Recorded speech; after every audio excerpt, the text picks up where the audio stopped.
ni kuma ma sɔrɔ caman sigi bɛ ka ɲɛmada ka ɲɛsin jabaraniw ma walasa faamuya bɛ se ka sɔrɔ aw fɛ Seri Fila TV bamanankan kunnafoni na min bɛna walawalali kɛ aw ye Mali kunkan ani diɲɛ fan wɛrɛw kunkan an b'a fɔ yan ko nin y'a kuma selen bakuruba kunnafoniw filɛ.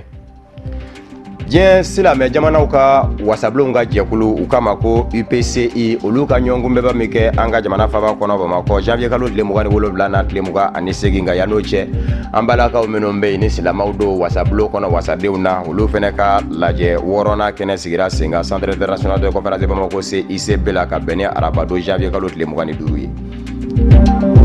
Juillet kalo la sango jamana ɲɛmaw ye sariya se dɔ bila ka taa di wasabulon kɔnɔ wasadenw ma u ko a loi ma ko partenariat public privé o tɛ dɔ wɛrɛ ye kɛnyɛrɛ ye binakun ni jamana ɲɛmayaso ni ɲɔgɔn cɛ ka cakɛɲɔgɔnya sabati ministre min ɲɛsin bɛ kɛnyɛrɛ ye ma ale taara bibi na jagokɛlaw tɔgɔlaso la ni o ye commerçants ka so ye ka taa min ye gafe ye ka a di u ma walasa jagokɛlaw u bɛ se ka ko in kɔnɔ ko bɛɛ lajɛlen si dɔ min bɛ se ka kɛ nafa ye jamana ma bamanankan kunnafoni nafabaw ye ninnu de ye minnu ni sɔnni u bɛ walawala aw ye aw dangana.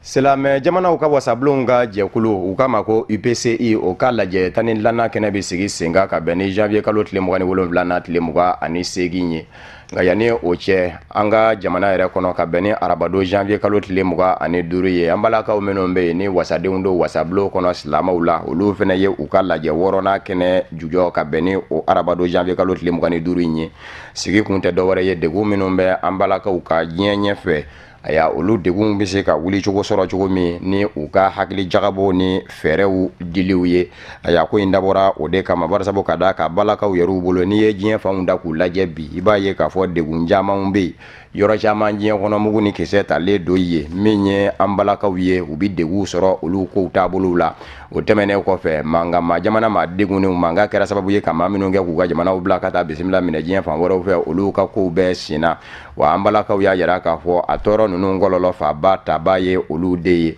barisabu ka da ka maa bɛ maa na bi diɲɛ kɔnɔ olu n'an bɛ silamɛya diinɛ ta ka o kɛ u ka bamananjiya kɛ k'a ye aya o degun bɛ se an balakaw ma bin bi kɛ u ka yɔrɔ dɔw la u bɛ ta ka tunu ni u ye yɔrɔ dɔw la aya min ye an balakaw ye hakili jagabɔbaw bɛ se ka kɛ ka na ni fɛɛrɛ minnu ye walasa diɲɛma ɲɛmaw ka se ka kɛ gafe ye ka tɛngun olu la u bɛ se ka a don ba la walasa an balakaw bɛ se ka kisi nin n'a ɲɔgɔnna kɔlɔlɔw tɔɔrɔ ma cogo min sigi kun ye o de ye aya baara in kɛra ka bɛn ni arabadon janvier kalo tile 25 ye CICB la ni o ye Centre International de Conférence de Bamako ye an ka maa minnu kun bɛ a kɛnɛ ka Amadu Jara ni Ibrahima Kulibali kɛnɛ in sefɛ u sera ka dasumusumuni dɔ kɛ ka an balaka dɔw lasɔrɔ aya hakilinaw minnu bɛ u la u ka sigi na dɔɔni sera ka faamu olu la an bɛ jɛ ka an ɲamada o fɛ. An bɛ assemblée la an bɛ loi voter nka kɔlɔlɔ mun bɛ diɲɛ kɔnɔ bi jahadi mun bɛ diɲɛ kɔnɔ bi silamɛya tɔgɔ la ka sɔrɔ silamɛw tɛ anw jɔyɔrɔ ye mun ye pour que ka information di mɔgɔw ma information façon mun fana don information ɲumanw silamɛya kan k'a yira k'a fɔ minnu bɛ kɛlɛ la ka kɛ komi u bɛ diinɛ kɛlɛ la u tɛ diinɛ kɛlɛ la u b'u yɛrɛ ka kɛlɛ la u b'u ka intérêt de kɛlɛ la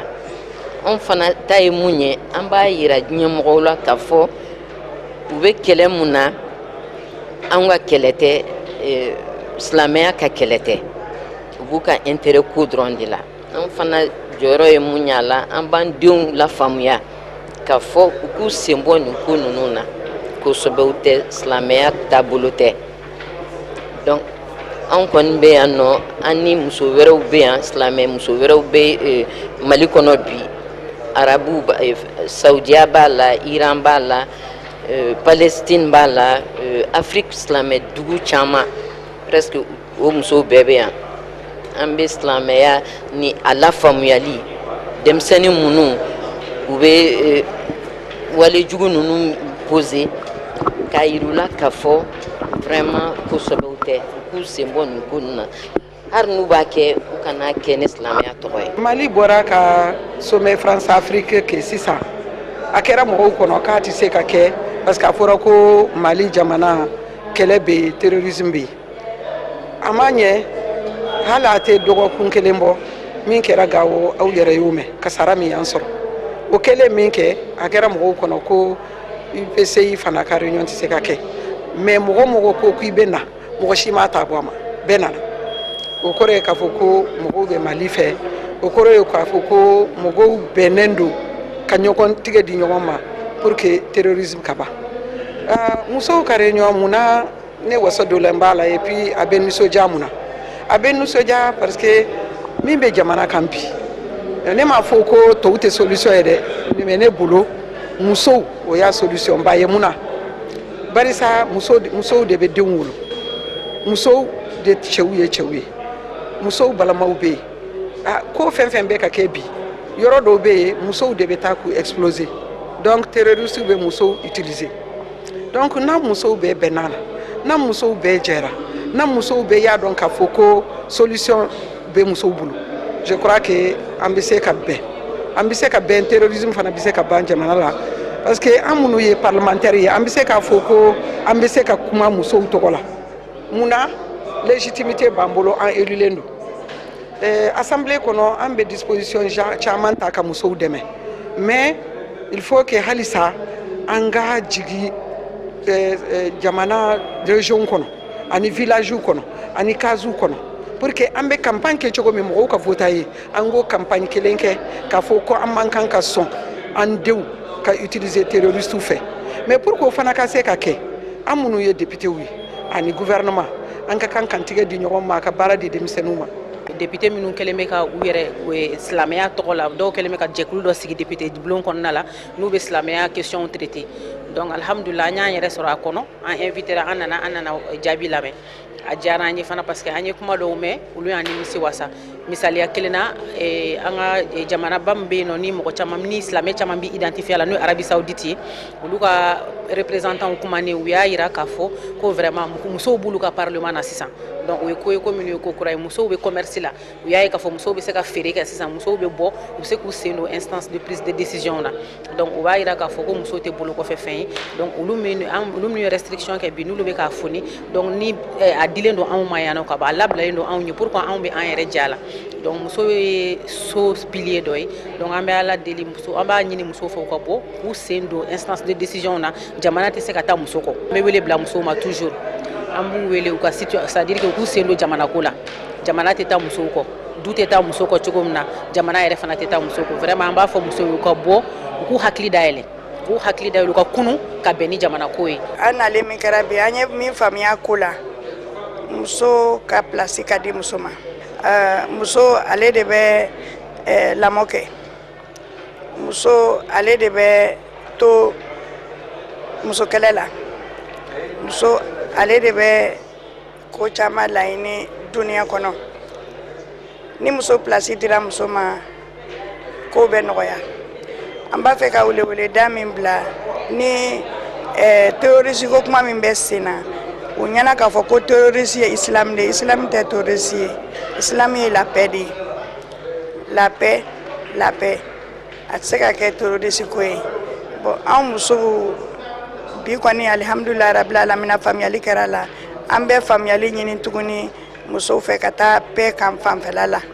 an bɛ ka ɲɔgɔn dalajɛ o ko kunna pour que nɔgɔya bɛ se ka kɛ cogo min na ka éducation ɲɛnama da an denw ma u ka faamuyali kɛ silamɛ ko kan silamɛya a ma faamuya kosɛbɛ an bɛ ala deli an ka mɔgɔbaw fɛ u ka an na faamuya la an fana ka se k'an kɔmɔgɔw la faamuya la cogoya min na k'a dɔn k'a fɔ ko kalan ale de ka fisa n'i ma kalan fɛn caman bɛ a faamuyali ma nɔgɔn an b'o ɲini an ka karamɔgɔ fɛ an y'o welewele k'an f'olu ye bi kɛrɛnkɛrɛnnenya la ne tun b'o ɲɛɲini u fɛ. ni lajɛ in yɛrɛ ne nana participer bi a diyara ne ye kojugu barisa silamɛmusow n'an ye ɲɔgɔn lajɛ yɔrɔ o yɔrɔ hɛrɛ de bɛ yen surtout jamana caman de farala ɲɔgɔn kan ka na nin conférence la vraiment nisɔndiya ko ba don ne bolo a bɛ ne lafiya a bɛ ne nisɔndiya bon anw ye togodala musow ka ɲɛmɔgɔw ye an ka maraw la bon togodala musow a ka gɛlɛn u ka nin kɛnɛ sugufaw sɔrɔ mais ni anw minnu y'u ka ɲɛmɔgɔ ye n'anw kɔni ye garisɛgɛ sɔrɔ k'a kɛnɛ suguw sɔrɔ anw ka ka taa u fana la faamuya bari kalanbaliya de fɛnnen don an ka jamana in kan kalanbaliya de ka bon an ka jamana in kan o de kosɔn kɛnɛ in ne nana la a diyara ne ye a bɛnna ne ma ne kɔni bɛ Alahu subahanahu wa taala de deli nin conférence ni ala kana dani ma ala ka kɛ taa ɲɛ ka tila an ka se ka taa kɛ hali région na hali an ka monde rural la vraiment a b'an intéressé. U ko jɛkulu min ma ko autorité de développement intégré du Liptako Gourma a kɛmɛ ka jamana 3 de fara ɲɔgɔn ka cɛncɛn ka jamanaw na Mali, Burkina ani Niger. ɲɔgɔnkunbɛba dɔ kɛra yen nɔ ka bɛn ni tarata janvier kalo tile 24 lajɛ balalen don min senfɛ ni hakilina camanw dara an ka jamana ɲɛma El Hadji Ibrahim Boubacar Keita ma se ka kɛnɛ lasɔrɔ a nɔna bilara maa min bɛ ministre ɲɛma Modibo Keita don. Burkinakaw ka jamana ɲɛma Roch Marc Christian Kabore tun bɛ kɛnɛ kan ka fara Niger ma ɲɛma kan ni o ye Mahamadu Isufu ye. An bɛ aw ladɔnniya k'a fɔ Liptako Gourma autorité intégrée jɛkulu in a b'a fɛ a ka sidɔn k'a fɔ a bɛ nina dɛ wa a bɛ kɛnɛya fɛnɛ la. O de kosɔn u ye nin lajɛ balalen in sigi sen kan nka maa min ka kuma yɛrɛ kɔni ma kɔnɔnen kun don o ye Niger ma ɲɛma Mahamadu Isufu ye. Ale y'a jira k'a fɔ a nisɔndiyalen don k'a ye k'a fɔ Roch Marc Christian Kabore Burkina ma ɲɛma bɛ kɛnɛ kan ka taa se ministre ɲɛma Modibo Keita mɔ El Hadji Ibrahim Boubacar Keita nɔna bila la ko fɛn do fɛn min jara ye ka sabu kɛ a bɛ jamana 3 ninnu ni ɲɔgɔn cɛ balimaya ani a ɲɔgɔn dɛmɛw de sinsin. O kumana u ka nin ɲɔgɔn sɔrɔ min ye nin ye a ti dabɔ dɔ wɛrɛ kama jamana 3 ninnu kɔnɔ lafiyaw bɛ se ka don u kɔnɔ cogo min kɛrɛnkɛrɛnnenya bi a jamana 3 danjɛw la i b'a ye k'a fɔ bamanandiya wale kɛ bɛ sababu ye ka lakanabaliya bonya. O de kosɔn a ka kan jamana 3 k'u tɛgɛ di ɲɔgɔn ma. Mahamadu Isufu y'a jira k'a fɔ u ka nin jɛkulu in ni u k'a ma ko autorité intégrée du Liptako a y'a jɛkulu do jɛkulu min ni a ka laɲini tɛ dɔwɛrɛ ye jamana 3 kɔnɔnaw la lafiyaw bɛ se ka kɛ a denw ye cogo min. O kumana k'a ka kan jamana ɲɛmɔgɔw k'u tɛgɛ di ɲɔgɔn ma o de kadara kɔnɔ wa nin y'a siɲɛ fɔlɔ yɛrɛ fana ye a y'a Liptako Gourma ka lajɛ senfɛ ministres minnu bɛ yen jamana 3 bolo ni u ɲɛsin bɛ jamanaw ni jamana wɛrɛ ni ɲɔgɔn cɛ koɲɛ ɲɛnabɔw ma. Aya ka taa se ministres ma minnu ni olu ɲɛsin bɛ surasiyaw ma olu ka ɲɔgɔn sɔrɔ ka lajɛ dɔ fɛnɛ kɛ ɲɔgɔnkunbɛn in da fɛ a ko o de kosɔn bɛnkan minnu ni olu bɛ ayiwa autorité intégrée de Liptako Gourma kɔnɔ aya ni kɔsa in na yɛlɛma donna o la k'o bɛrɛbɛn ni waati yɛrɛ lɔko ye ka sabu kɛ bamanansiya walew ye n'i ye an ka danjɛw lajɛ bi bamananjiw ɲɔɲanen don danjɛw bɛɛ lajɛlen la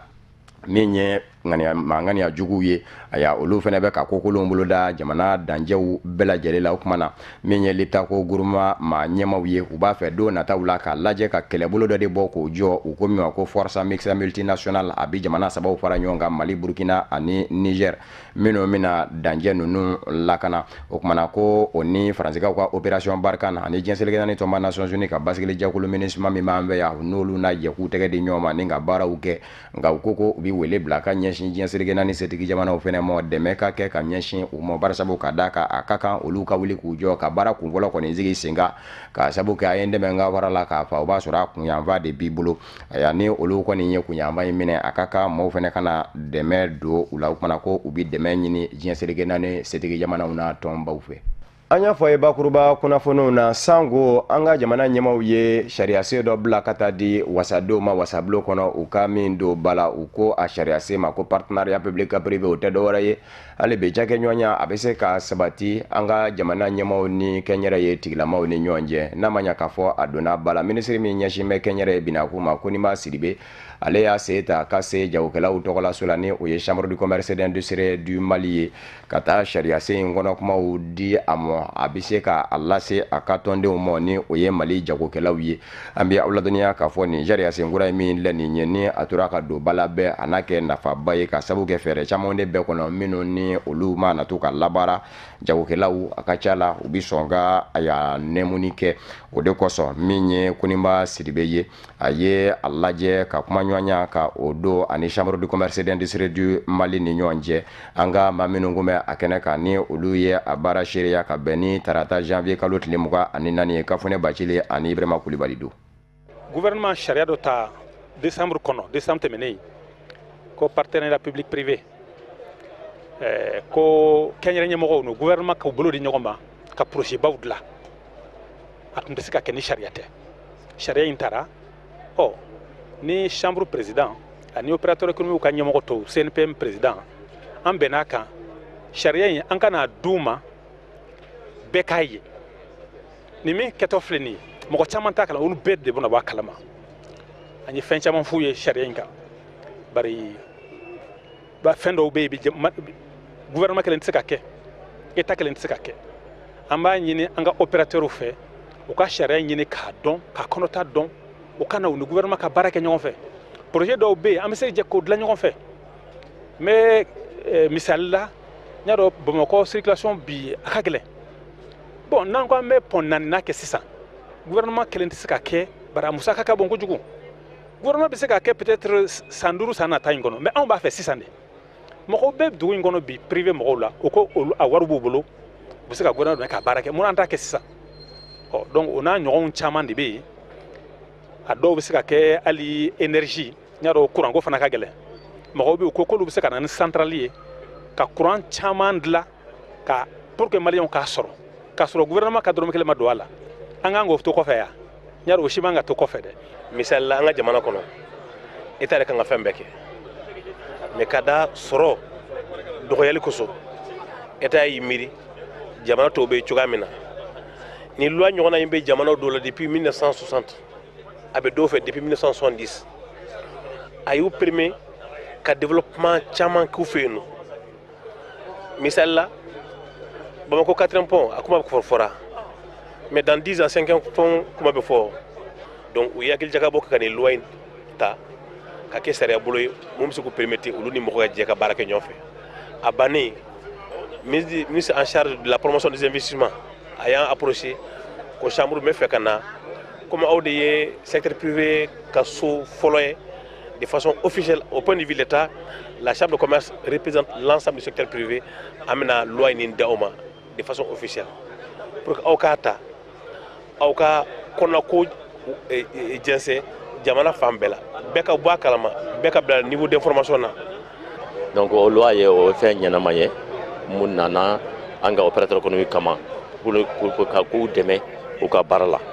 donc an b'u fo o la an bɛ ministre fo an bɛ gouvernement fo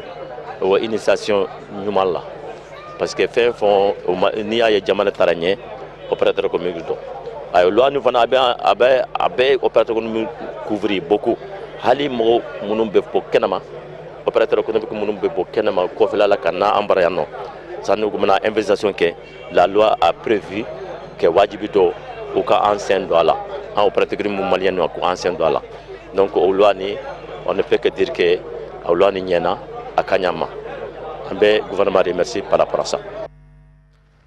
Palestine yɔrɔ do min filɛ nin ye bani Israɛl kɛrɛfɛ a bɛ waati jan bɔ u bɛ ka u ka laɲiniw kɛ laɲini tɛ dɔwɛrɛ ye u bɛ se ka kɛ u dama jamana ye min sen tɛ ka sira sɔrɔ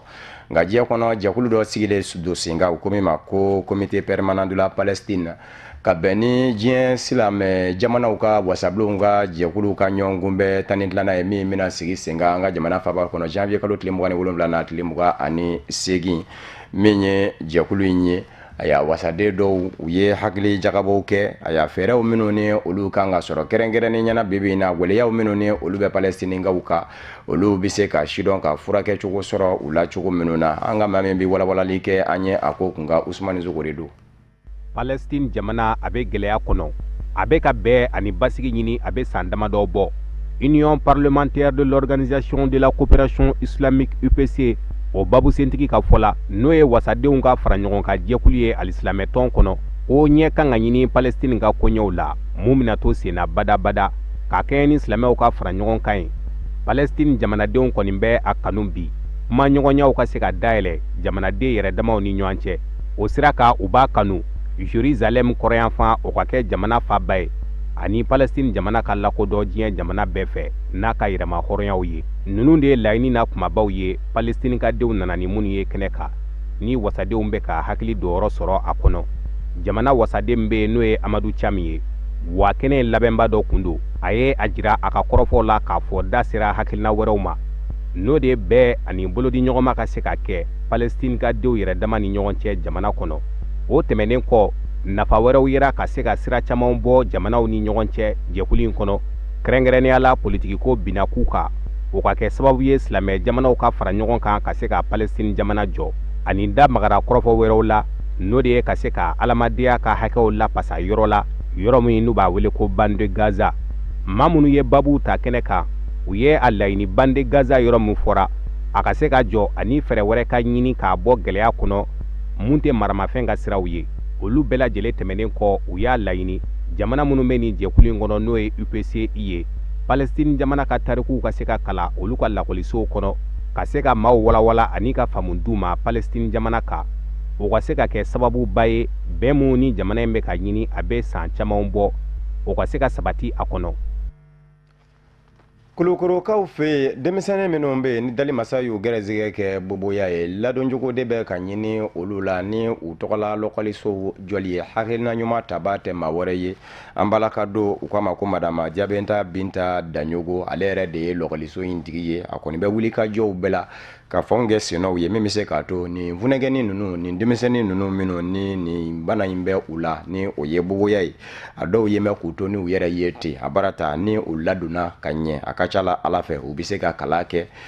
ni ka se ka magow la o de kosɔn a kɛn bɛ ka kalanso in dayɛlɛ wa a yɛrɛ fana ko min ye a bila a la a yɛrɛ den dɔ o de kɛra a y'a bana in tigilama ni o ye boboya ye a y'a wulikajɔw a y'o olu de kɛ sa fo ka na lɔkɔliso in kɔnɔ in sigi sen kan bi in na min ye kulukorokaw ye ka daminɛ kalanko ɲɛmaw la ani kulukoroma ɲɛmaw diinɛ kunda a y'a ladala kunda ninnu bɛɛ lajɛlen kɛ mɛn ka wulikajɔw kɛ ka jira k'a fɔ an balaka in ni o ye madama Jabenta Binta Daɲogo ye a ka hakilina in gaɲi a ka kan a ka dɛmɛ fana barisabu ka d'a kan a kɛ mɛn ka ko in da a kololaden aya ani maa si jɛn tɛ a musakaw la musakaw dun ka bon barisabu ka d'a kan denmisɛnnin camanw de bɛ a kɛ mɛn ka minnu ladon yɔrɔ in na aya ni ka lajɛ ka kalancogo sɔrɔ u la bibi in kɔni na min ye ayiwa weledaw ye o kɛ mɛn ka ɲɛsin aya jɛkulu ni tɔnw ma minnu ni olu bɛ se ka kɛ sababu ye hali bi ni ka min ye ayiwa kalanso in ye ka a dɛmɛ a bɛ se ka taa ɲɛ barisabu ka d'a kan denmisɛnnin camanw de kɛ mɛn ka ɲɔgɔn sɔrɔ a kɔnɔ an ba in bolo.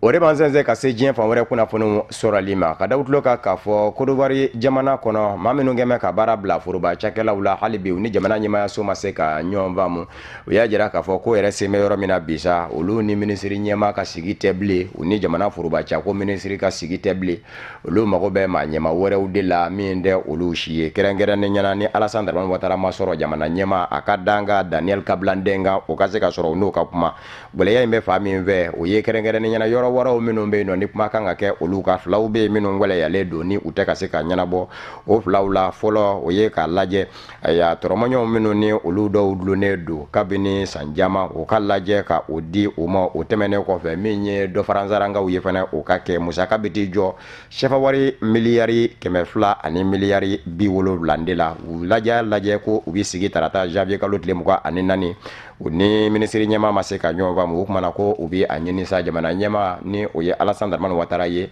ani u ka kuma ni o tɛ se ka kɛnɛ lasɔrɔ a ka danga ni o ye vice président ye Daniel Kablanden kan o ka se ka kan jɔlen fɔ u ye.